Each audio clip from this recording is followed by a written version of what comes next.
Today, I'm going to be showcasing Kizaru, a legendary unit that you can obtain from the summon, and then you can evolve him into a mythic. Now, the process of evolving him requires you to beat Legend Stage 3 multiple times. I know that the Legend stages are hard to do, so I'm going to be making a video on how to beat every single Legend stage so far. So if you would like to check that video out, like and subscribe so you would be notified whenever that video comes out. Now, let's get into this video. The Light Admiral, or Kizaru, is very strong. I would say he's either the best mythic unit or the second best mythic unit, depending on whether you're doing story mode or infinite mode. Within story mode, I would say he is the best mythic that you can get, and within infinite mode, he would be the second best unit, right underneath Kirito. And I'm only talking about mythical. Like any unit that's an exclusive, such as Shanks, I'm not counting here, because he's on a tier of his own. Looking at Kizaru's stats, you can see that I'm trying to focus everything on his ability damage. And that's because that's what he is. He's an ability damage nuker. If you're looking at his abilities, both of them requires ability damage. The one thing about him is he is an assassin.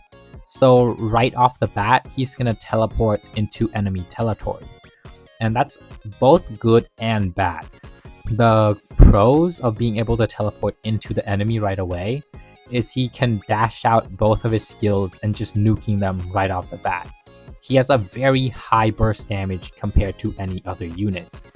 So if you look at story mode where the waves don't last that long and you check on the side the statistics of the match, you would normally see Kizaru being the main damage dealer of every single wave. Now, the cons of being able to teleport into enemies is you're gonna die pretty fast. So if you look at his stats, his HP is somewhat decent. When you max him out, he has around 8,000 HP, which is kind of impressive, but it's not that strong. His armor is pretty low, so even if he gets hits and he has somewhat good HP, he's gonna die fairly easily compared to other units. So because of that, I would say don't put anything that boosts his HP, because it's kind of going down the drain, right? No matter how strong his HP or armor becomes, you can't boost it that high with your equipments. So if he's gonna die anyway, I would suggest you just boost his damage output to as high as humanly possible. That's kind of why I went with Magical Charm to boost your mana gains so you can dash out ability as fast as possible, with Key of Babylon and Phantom Dancer to boost attack speed and boost crit damage, so that you can get crit damage as fast as possible, you can attack faster and gain mana faster, which combos again with Magical Charm. Now, if we go over his passive, he has a bunch of decent passives, such as the first training, the 2 first training, which boosts his attack speed even further, his Haki, which penetrates other people's armor, his element reflex, which makes it so that he doesn't die instantly. Element reflex, I would say, is his best ability just because of how it kind of covers his downside, right? His downside is that he dies pretty fast, and element reflex covers that, because what it does is whenever he's about to die, he stays alive for 5 seconds longer. He's indestructible during this 5 seconds. So that really makes sure that even if he haven't dashed out all his ability yet, this 5 second gives him a little bit of time so that he really can make sure that all his nuke ability lands on the enemy. And it also deals death damage, which is a bonus on that. Starfall, I would say, is kind of a weak ability. Every 4 seconds, summon a random star on a target that deals some ability damage. It's good on its own, but the reason I say it's kind of weak is because he doesn't survive that long. So every 4 seconds isn't going to happen a lot for him. So it's like a meh passive ability. Now, Devil Awaken. Overall enhancement to ability and passive. This is a pretty good one. I think every single mythic units that I've showcased so far have an ability that's pretty much exactly like this. Now, his super, or his awaken ability, Jewelry of God, basically a giant nuke that deals a lot of damage to anyone nearby. I would say it's not as good as other mythics because it doesn't provide like a status effect, like a freeze or a stun on the enemy team. But it's still a nuke and it's still good to have. So overall, you want to focus on ability damage. The thing that makes him strong are his abilities, so you want to focus on things that boost his ability dash out rate. And that's pretty much the stats, or his base stats. Let's see how he performs in an actual game. Alright, in an actual match, you're not going to be able to place Kizaru down right away. That's because he costs a little over 800. You're going to be able to place him down by wave 3 if you just sack the damage for the other 2 waves. I would suggest you not using him as a starter. You should probably use Kirito as a starter or something else. Kizaru, you should only place him down when you have like enough money to place him down and max him out right away. Because his base starter kit isn't that strong. He's only really useful when you have him fully maxed out.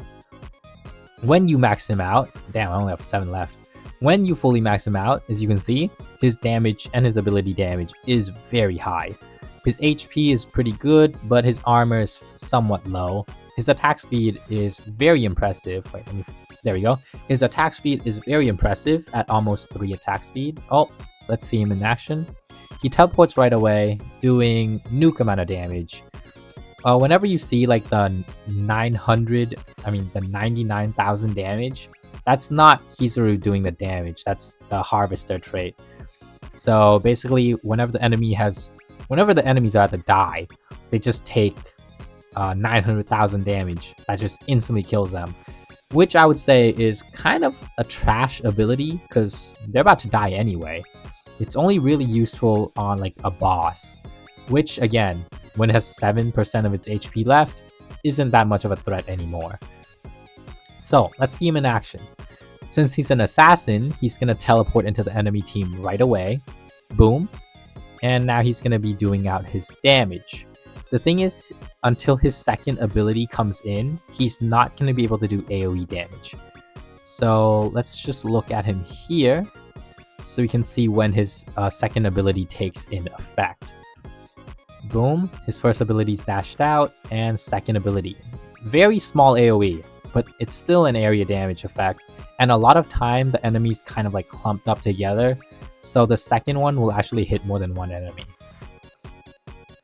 Now, the thing is, he's pretty strong. If you play him in any mode with like not too many waves, 15 waves or 20 waves, he's going to be your best damage dealer. If you look at the stats here, he's going to be nuking them very fast. 9k damage right off the bat. If you look at other units, such as... Okay, let's place down more units, right? We have enough money. Let's place down Kirito. Let's place down Ice Admiral. And let's max them out too. Okay.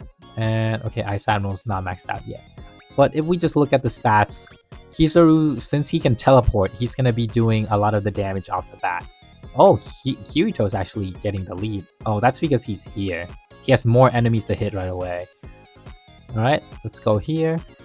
And again, now he's in the damage lead. Kirito's at the bottom now.